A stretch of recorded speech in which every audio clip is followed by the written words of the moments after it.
അപ്പോൾ നമ്മൾ ഇന്ന് ഡിസ്കസ് ചെയ്തൊരു കാര്യം സൈക്കോളജിയുടെ ബേസിക്സ് അല്ലെങ്കിൽ ഇൻട്രൊഡക്ഷനും അതിൻ്റെ ഡെഫിനിഷനും പിന്നെ അതിൻ്റെ ഒറിജിൻ അല്ലെങ്കിൽ അത് എങ്ങനെ ഡെവലപ്പ് ചെയ്ത് വന്നു, എന്തിലൂടെയൊക്കെ കടന്നു വന്നു എന്നുള്ളതിനെ കുറിച്ചുള്ള കുറച്ച് ബേസിക് ആസ്പെക്ട്സ് ആണ്. നമ്മൾ ആദ്യം പറഞ്ഞത് സൈക്ക് പ്ലസ് ലോഗോസ്, രണ്ട് വേർഡുകളിൽ നിന്നാണ് സൈക്കോളജി ഉണ്ടായത്. സൈക്ക് എന്ന് പറഞ്ഞു കഴിഞ്ഞാൽ സോളും, ലോഗോസ് എന്ന് പറഞ്ഞു കഴിഞ്ഞാൽ എന്താണ്, ഇൻഫർമേഷൻ അല്ലെങ്കിൽ നോളജ് എന്നുള്ളതുമാണ് അർത്ഥം വരുന്നത്. ഇത് രണ്ടും ലാറ്റിൻ വേർഡുകളാണ്. ഈ ലാറ്റിൻ വേർഡുകളിൽ നിന്ന് ഉണ്ടായിട്ടുള്ളതാണ് എന്ത്, സൈക്ക് പ്ലസ് ലോഗോസ് എന്ന് പറയുന്ന രണ്ട് വാക്ക്. സോളിനെ കുറിച്ചുള്ള ഇൻഫർമേഷൻ, നോളജ് എന്നുള്ളതാണ് സൈക്കോളജിയുടെ കംപ്ലീറ്റ് ആയിട്ടുള്ള അർത്ഥം വരുന്നത്. ഇനി സൈക്കോളജിയുടെ ഡെഫിനേഷൻ ആയിട്ട് പറയുന്നത്, നമ്മൾ ഏതൊരു ഡെഫിനേഷൻ പഠിക്കുമ്പോഴും കറക്റ്റ് ആ വേർഡ് ബൈ വേർഡ് ആയിട്ട് തന്നെ പഠിക്കണം. എന്തിനെ കുറിച്ചും സയൻസ് എന്ത് ചെയ്തിട്ടുണ്ടാവും, clear set of sentences, words വെച്ചിട്ട് അതിനെ ഡിഫൈൻ ചെയ്തിട്ടുണ്ടാവും. സൈക്കോളജിയെ സയൻസ് ഡിഫൈൻ ചെയ്തത് ഇങ്ങനെയാണ്: the science of behaviour and cognitive processes എന്നുള്ളതാണ്. Science of behaviour and cognitive പ്രോസസ്സസിലെ 3 ഭാഗങ്ങളാണ് വരുന്നത്. സയൻസ് ആണ് എന്നുള്ളതും, ബിഹേവിയർ എന്നുള്ളതും, കോഗ്നിറ്റീവ് പ്രോസസ്സസ് എന്നുള്ളതും. സയൻസ് എന്ന് പറഞ്ഞു കഴിഞ്ഞാൽ എന്താണെന്ന് വെച്ച് കഴിഞ്ഞാൽ, നോളജിനെ ബിൽഡ് ചെയ്യാനും ഓർഗനൈസ് ചെയ്യാനും വേണ്ടിയിട്ട് ചില ടെസ്റ്റബിൾ എക്സ്പ്ലനേഷൻസ് ആയിട്ടും പ്രെഡിക്ഷൻസ് ആയിട്ടും യൂണിവേഴ്സിനെ കുറിച്ച് ഉണ്ടാക്കി വെച്ചിട്ടുള്ള ഒരു സിസ്റ്റമാറ്റിക് എൻ്റർപ്രൈസ് അല്ലെങ്കിൽ സിസ്റ്റമാറ്റിക് ആയിട്ടുള്ള ഒരു ആസ്പെക്റ്റാണ് അല്ലെങ്കിൽ സിസ്റ്റമാണ് എന്ത്, സയൻസ് എന്ന് പറഞ്ഞു കഴിഞ്ഞാൽ.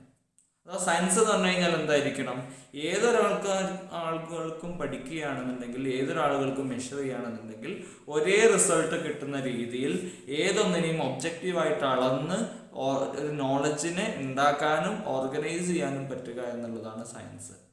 സയൻറ്റിഫിക് ആയിട്ട് പഠിക്കുന്ന എന്തും, ഇതേപോലെ അളന്ന് വേറൊരാൾക്ക് അളന്നാൽ ഒരേ റിസൾട്ട് കിട്ടുന്ന രീതിയിൽ പഠിക്കുന്ന എന്തും എന്താണ്, സയൻസാണ്. അപ്പോൾ സൈക്കോളജിയും ഒരു സയൻസാണ്. എന്തിനെ കുറിച്ച് പഠിക്കുന്ന സയൻസ് എന്ന് വെച്ച് കഴിഞ്ഞാൽ ബിഹേവിയർ. ബിഹേവിയർ എന്ന് പറഞ്ഞു കഴിഞ്ഞാൽ എന്താണ്, ഒരു ഓർഗാനിസത്തിൻ്റെ, ഒരു മനുഷ്യൻ്റെ അല്ലെങ്കിൽ ഒരു ആനിമലിൻ്റെ പുറത്ത് കാണുന്ന ഓവേർട്ടായിട്ടുള്ള ഒരു റെസ്പോൺസിനെയാണ് ബിഹേവിയർ എന്ന് പറയുക. ആദ്യം ഈ സയൻസ് ഒബ്ജക്റ്റീവായിട്ട് എല്ലാത്തിനും മെഷർ ചെയ്യണം എന്നുള്ളത് കൊണ്ട് ഒരാളുടെ ഇമോഷനോ ചിന്തകളോ കാര്യങ്ങളോ ഒന്നും കാണാനും അളക്കാനും പറ്റില്ല എന്നുള്ളത് കൊണ്ട് ആദ്യകാലങ്ങളിൽ ഏറ്റവും അളക്കാൻ പറ്റുന്ന, മെഷർ ചെയ്യാൻ പറ്റുന്ന ഒരേ ഒരു കാര്യം സൈക്കോളജിയിൽ എന്തായിരുന്നു, ബിഹേവിയർ ആയിരുന്നു. അപ്പോൾ ബിഹേവിയറിനെ പഠിക്കുക എന്നുള്ളത് ഭയങ്കര ഇമ്പോർട്ടൻ്റ് ആണ്.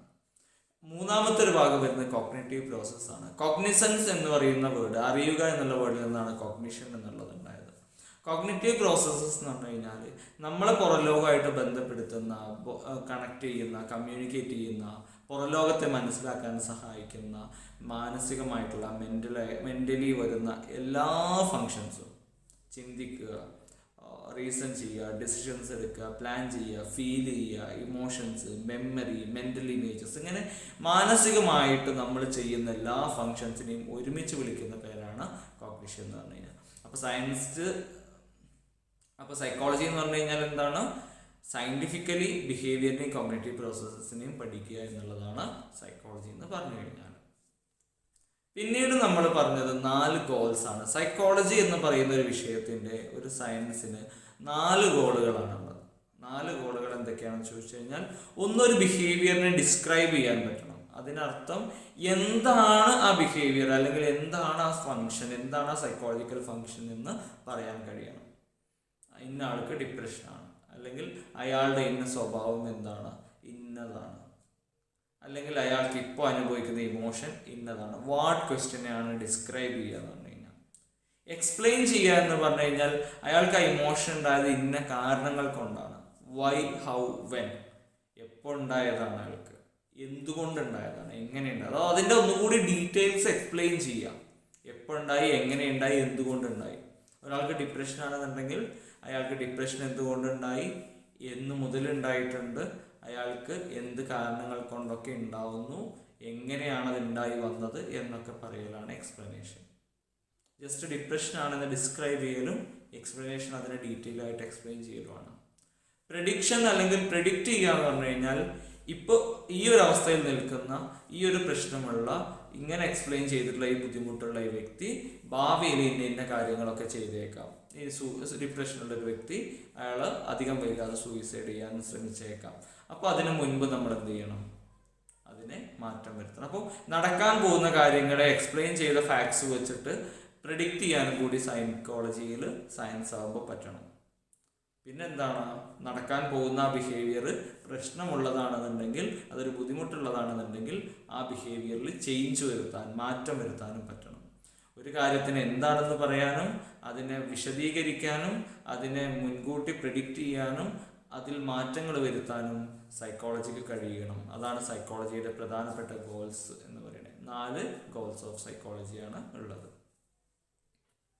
അടുത്തത് സൈക്കോളജി ഡെവലപ്പ് ചെയ്ത് വന്നതിൻ്റെ റൂട്ട്സ് ആണ്, ഹിസ്റ്റോറിക്കൽ റൂട്ട്സ് ആണ്. എവിടുന്ന് എങ്ങനെ ഡെവലപ്പ് ചെയ്ത് വന്നു എന്നുള്ളതാണ് പറയാനുള്ളത്. പാരന്റൽ ഡിസിപ്ലിൻസ് എന്ന് പറയുന്നത് സൈക്കോളജിയുടെ പാരന്റൽ ഡിസിപ്ലിൻസ് അഥവാ സൈക്കോളജി എന്ന് പറയുന്ന ഒരു സംഭവം ഡെവലപ്പ് ചെയ്തത് 2 മേഖലയിൽ നിന്നാണ്. ഫിലോസഫിയിൽ നിന്നും ഫിസിയോളജിയിൽ നിന്നും. ശാരീരിക ശാസ്ത്രത്തിൽ നിന്നും അല്ലെങ്കിൽ ജൈവശാസ്ത്രത്തിൽ നിന്നും ഫിലോസഫി തത്വശാസ്ത്രത്തിൽ നിന്നുമാണ് സൈക്കോളജി ഉണ്ടായിട്ടുള്ളത്. ഹിപ്പോക്രാറ്റ്, അരിസ്റ്റോട്ടിൽ, പ്ലാറ്റോ എന്ന് പറയുന്ന ഈ ഫിലോസഫേഴ്സ് 1400 BC 300 BCയുടെ സമയത്ത് ജീവിച്ചിരുന്ന വ്യക്തികളാണ്.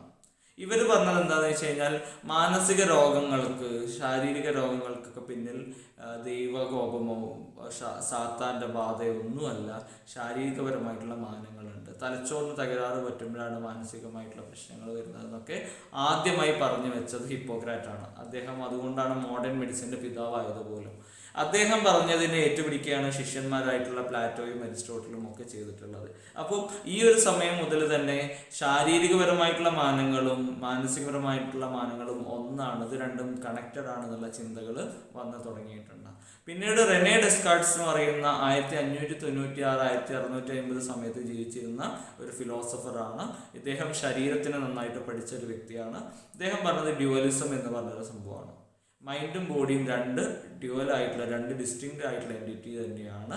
പക്ഷെ ഇത് തമ്മിൽ പീനിയൽ ഗ്ലാൻഡിലൂടെ അങ്ങോട്ടും ഇങ്ങോട്ടും എന്ത് ചെയ്യുന്നുണ്ട്, ഇന്ററാക്ട് ചെയ്യുന്നുണ്ട്. പീനിയൽ ഗ്ലാൻഡാണ് ഇതിനെ 2നെയും കൺട്രോൾ ചെയ്യുന്നത് എന്നുള്ളതാണ് ഡ്യുവലിസത്തിൽ അദ്ദേഹം പറഞ്ഞത്. ഡ്യുവൽ എന്ന് പറഞ്ഞു കഴിഞ്ഞാൽ 2 എന്നാണ് അർത്ഥം. ഡ്യുവലിസം എന്ന് പറഞ്ഞു കഴിഞ്ഞാൽ 2ഉം 2ആണ്. പക്ഷെ പീനിയൽ ഗ്ലാൻഡിലൂടെ ഇത് 2ഉം തമ്മിൽ കമ്മ്യൂണിക്കേറ്റ് ചെയ്യുന്നുണ്ട്.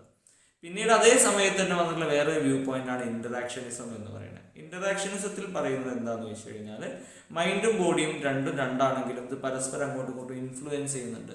മൈൻഡിന് ബോഡിയെയും ബാധിക്കാൻ പറ്റും, ബോഡിക്ക് മൈൻഡിനെയും ബാധിക്കാൻ പറ്റും. ശരീരത്തിൽ രോഗം ഉണ്ടെങ്കിൽ മനസ്സിന് സുഖം ഉണ്ടാവില്ല, മനസ്സിന് സുഖമില്ലാതെ ആയിട്ടുണ്ടെന്നുണ്ടെങ്കിൽ ശരീരത്തിലും ബുദ്ധിമുട്ടുകളുണ്ട്. അത് പരസ്പരം എന്ത് ചെയ്യുന്നുണ്ട്, ഇൻഫ്ലുവൻസ് ചെയ്യുന്നുണ്ട് എന്നുള്ളതാണ്, അങ്ങോട്ടും ഇങ്ങോട്ടും ഇന്ററാക്ട് ചെയ്യുന്നുണ്ട് എന്നുള്ളതാണ് ഇന്ററാക്ഷനിസം പറയുന്നത്. ജഹാനസ് മുള്ളർ 1860-80 ആയപ്പോഴ സമയത്ത് ശാരീരികപരമായിട്ടുള്ള കാര്യങ്ങൾ കൊണ്ടാണ് നമുക്ക് സെൻസേഷൻ ഉണ്ടാവുന്നത്. അഥവാ ശരീരത്തിലുള്ള ന്യൂറോൺ എന്ന് പറഞ്ഞ സ്ട്രക്ചറിലൂടെ ഇമ്പൾസസ് അങ്ങോട്ടും ഇങ്ങോട്ടും പാസ് ചെയ്യുന്നത് കൊണ്ടും അതിനെ ഇന്റർപ്രറ്റ് ചെയ്യുന്നത് കൊണ്ടുമാണ് നമുക്ക് സൈക്കോളജിക്കൽ ഫംഗ്ഷൻ ആയിട്ടുള്ള സെൻസേഷൻ നടക്കുന്നത്. അപ്പോൾ ന്യൂറോൺസിലൂടെ, നെർവിലൂടെ എങ്ങനെയാണ് ഇലക്ട്രിക്കൽ സ്റ്റിമുലസ് പാസ് ചെയ്യുന്നത് എന്നുള്ളതിനെ കുറിച്ച് ആദ്യമായി പറഞ്ഞ വ്യക്തി ജോഹാനസ് മുള്ളറാണ്. അപ്പോൾ ശരീരത്തിൽ നടക്കുന്ന ഫംഗ്ഷൻ കൊണ്ടാണ് സൈക്കോളജിക്കൽ ഫംഗ്ഷൻ ഉണ്ടാവുക എന്നുള്ളതിനൊരു ബേസായി. പിന്നെ ഹെർമൻ വാൻ ഹെൽമൻസ് എന്ന് പറയുന്ന ഒരു വ്യക്തി എന്ത് ചെയ്തെന്ന് വെച്ച് കഴിഞ്ഞാൽ, ഇയറിലൂടെയും കണ്ണിലൂടെയും ഒക്കെ നമ്മൾ എങ്ങനെയാണ് പുറത്തുള്ള സ്റ്റിമുലസിനെ എടുത്തിട്ട് തലച്ചോറിൽ കൊണ്ടുപോയിട്ട് അതിനെ ഇന്റർപ്രറ്റ് ചെയ്യണം. അഥവാ കണ്ണിലൂടെ ലൈറ്റിനാൽ നമ്മൾ കാണുന്നത്, ചെവിയിലൂടെ സൗണ്ടിനാൽ നമ്മൾ കേൾക്കുന്നത്, എങ്ങനെയാണ് നമ്മൾ ഇന്നതാണ് കണ്ടത്, ഇന്നതാണ് കേട്ടത്, കേട്ടതിൻ്റെ അർത്ഥം എന്നുള്ളതൊക്കെ മനസ്സിലാക്കുന്നത് എന്നുള്ളതിനെ കുറിച്ച് ആദ്യമായി ഡിസ്കവർ ചെയ്ത്, അതൊക്കെ സംഭവിക്കുന്നുണ്ട്, അതൊക്കെ എങ്ങനെ നടക്കുന്നു എന്നുള്ളതിനെ കുറിച്ച് ആദ്യമായി പറഞ്ഞത് ഹെർമൻ വാൻ ഹെൽമൻസ് ആണ്. പിന്നീട് ഏകദേശം 1870-കളിൽ ഗസ്റ്റാവ് ഫിഷ്നർ എന്ന് പറയുന്ന വ്യക്തി, വില്യം വുണ്ട് എന്ന് പറയുന്ന ഫാദർ ഓഫ് സൈക്കോളജിയുടെ ശിഷ്യനായിട്ടുള്ള ഗസ്റ്റാവ് ഫിഷ്നർ എന്ന് പറഞ്ഞു, നമ്മൾ പുറത്തു നിന്ന് എടുക്കുന്ന എക്സ്റ്റേണൽ സ്റ്റിമുലസിന്റെ അതേ ഇന്റൻസിറ്റിക്ക് പ്രൊപ്പോർഷണൽ ആണ് നമ്മുടെ പെർസെപ്ഷന്റെ ലെവലും എന്നുള്ള അദ്ദേഹം പറഞ്ഞു. അഥവാ സൈക്കോളജിക്കൽ ഫംഗ്ഷൻ ആണ് പെർസെപ്ഷൻ, പുറത്തുനിന്നുള്ള സ്റ്റിമുലസിനെ റിസീവ് ചെയ്യുന്നത് ഫിസിയോളജിക്കൽ ആണ്. അപ്പോൾ ഇത് രണ്ടും കണക്റ്റഡ് ആണ്. കുറേ ലൈറ്റ് ഉണ്ടെങ്കിൽ ഞാൻ കുറേ കാണും, കുറച്ച് ലൈറ്റ് ഉണ്ടെന്നുണ്ടെങ്കിൽ കുറച്ചേ കാണുള്ളൂ. കുറേ സൗണ്ട് ഉണ്ടെന്നുണ്ടെങ്കിൽ പറയുന്നത് എന്താണെന്ന് എനിക്ക് പെർസീവ് ചെയ്യാൻ, മനസ്സിലാക്കാൻ പറ്റും. കുറച്ചാണെന്നുണ്ടെങ്കിൽ അത് കുറയും. അപ്പോൾ പുറത്ത് കിട്ടുന്ന സ്റ്റിമുലസിന്റെ ഇന്റൻസിറ്റിക്ക് അനുസരിച്ച് ഡയറക്ട്ലി പ്രൊപ്പോർഷണൽ ആയിട്ടാണ് എന്തുള്ളത്, എൻ്റെ പെർസെപ്ഷൻ, എന്താണോ കേട്ടത്, എന്താണ് കണ്ടത്, എന്താണ് തൊട്ടറിഞ്ഞത് എന്നുള്ളതിനെ ഇന്റർപ്രറ്റ് ചെയ്യുന്ന, മീനിങ് മനസ്സിലാക്കുന്ന പെർസെപ്ഷൻ എന്ന പ്രോസസ്സ് എന്നുള്ളതാണ് ഗസ്റ്റാവ് ഫിഷ്നർ പറഞ്ഞത്. അവിടെയും എന്തായി, ശാരീരികപരമായിട്ടുള്ള മാനങ്ങളും സൈക്കോളജിക്കലായിട്ടുള്ള സംഭവങ്ങളും ബന്ധപ്പെട്ടിരിക്കുകയാണെന്നുള്ളൊരു തിയററ്റിക്കൽ എക്സ്പ്ലനേഷൻ വന്നു. ഇതൊക്കെ കൂടി ആയ സമയത്ത് വില്യം വുണ്ട് എന്ത് ചെയ്തു, 1879 വിയന്ന എന്ന് പറഞ്ഞാൽ ജർമ്മനിയുടെ തലസ്ഥാനാണ്, ഈ വിയന്നയിൽ ലൈപ്സിക് യൂണിവേഴ്സിറ്റിയിൽ സൈക്കോളജി ലാബ്, ഏറ്റവും ആദ്യം സൈക്കോളജി ലാബ് സെറ്റ് ചെയ്തപ്പോൾ സൈക്കോളജിയിൽ സയൻറ്റിഫിക് എക്സ്പെരിമെൻസും ടെസ്റ്റുകളും കാര്യങ്ങളൊക്കെ നടക്കാൻ തുടങ്ങി. അങ്ങനെ സൈക്കോളജി എന്തായി? സയൻസായി. ഫിലോസഫിയിൽ നിന്നും ഫിസിയോളജിയിൽ നിന്നാണ് ഉണ്ടായത്. ഏറ്റവും ആദ്യം ശരീരവും മനസ്സും ഒന്നാണ്, ഇത് ശരീരത്തിനെ ബാധിക്കുന്ന മനസ്സിനെ ബാധിക്കും എന്നുള്ളതൊക്കെ ആദ്യം പറഞ്ഞത് ഹിപ്പോക്രാറ്റും അരിസ്റ്റോട്ടലും പ്ലാറ്റോ ഒക്കെയാണ്. പിന്നീട് ഡെസ്കാർട്ട്സ് എന്ത് പറഞ്ഞു? രണ്ട് ഡിഫറെൻ്റ് എൻറ്റിറ്റിയാണ്, മൈൻഡും ബോഡിയും പീനിയൽ ഗ്ലാൻഡിലൂടെ ബന്ധപ്പെട്ടിരിക്കുന്നു എന്ന് പറഞ്ഞു. ഇത് പരസ്പരം ഇൻഫ്ലുവൻസ് ചെയ്യുന്നുണ്ട് എന്നുള്ളത് ഇൻട്രാക്ഷനിസത്തിലൂടെ പറഞ്ഞു. ജോഹാനസ് മുള്ളർ എന്ത് ചെയ്തു? എങ്ങനെയാണ് സ്റ്റിമുലസുകൾ നമ്മുടെ ഇലക്ട്രിക്കൽ ഇമ്പൾസ് ആയിട്ട് നമ്മുടെ ന്യൂറോൺസിലൂടെ കടന്നു പോകുന്നതെന്ന് പറഞ്ഞു. വാൻ ഹെൽമൻസ് എന്ത് പറഞ്ഞു? കണ്ണിൽ നിന്നും ചെവിയിൽ നിന്നും ഇമ്പൾസിനെ സ്വീകരിച്ചിട്ട് എങ്ങനെയാണ് അതിനെ ഇൻ്റർപ്രറ്റ് ചെയ്യുന്നത് നമ്മൾ എന്നുള്ളത് സൈക്കോളജിക്കൽ ഫംഗ്ഷനും ശാരീരികവുമായിട്ടുള്ള ബന്ധം കണക്ട് ചെയ്ത് പറഞ്ഞു. ഫെഷ്നർ എന്ത് പറഞ്ഞു? പുറത്തുള്ള സ്റ്റിമുലസ് നമ്മൾ റിസീവ് ചെയ്യുന്നുണ്ട്, അതുമായിട്ട് ഡയറക്ട്ലി പ്രൊപ്പോർഷണൽ ആണ് നമ്മുടെ പെർസെപ്ഷൻ എന്ന് പറഞ്ഞു. വില്യം വുണ്ട് എന്ത് ചെയ്തു? സൈക്കോളജി ലബോറട്ടറി സെറ്റ് ചെയ്തു. ഇങ്ങനെയുള്ള ഈ സ്റ്റെപ്പിലൂടെ ഇനിയും കുറച്ച് കാര്യങ്ങൾ നമുക്ക് പറയാനുള്ളത് അടുത്ത സെഷനിൽ പറയാം. എനിവേ സൈക്കോളജി തുടങ്ങുന്നത് വരെയുള്ള ഒരു ഒറിജിൻ അല്ലെങ്കിൽ അതിൻ്റെ ഒരു ടൈം ലൈൻ എന്ന് പറയുന്നത് ഈ ഒരു രീതിയിലാണ്. ഇനിയും ഡീറ്റെയിൽ ആയിട്ട് ഇത് വായിക്കാനും പഠിക്കാനൊക്കെ ഉണ്ട്, അത് നമുക്ക് പിന്നീട് നോക്കാം. ഇപ്പം ബേസിക് ആയിട്ട് ഇത്രയും കാര്യങ്ങളാണ് നമ്മൾ മനസ്സിലാക്കേണ്ടത്. ബാക്കി നമുക്ക് പിന്നീടാവാം. Thank you.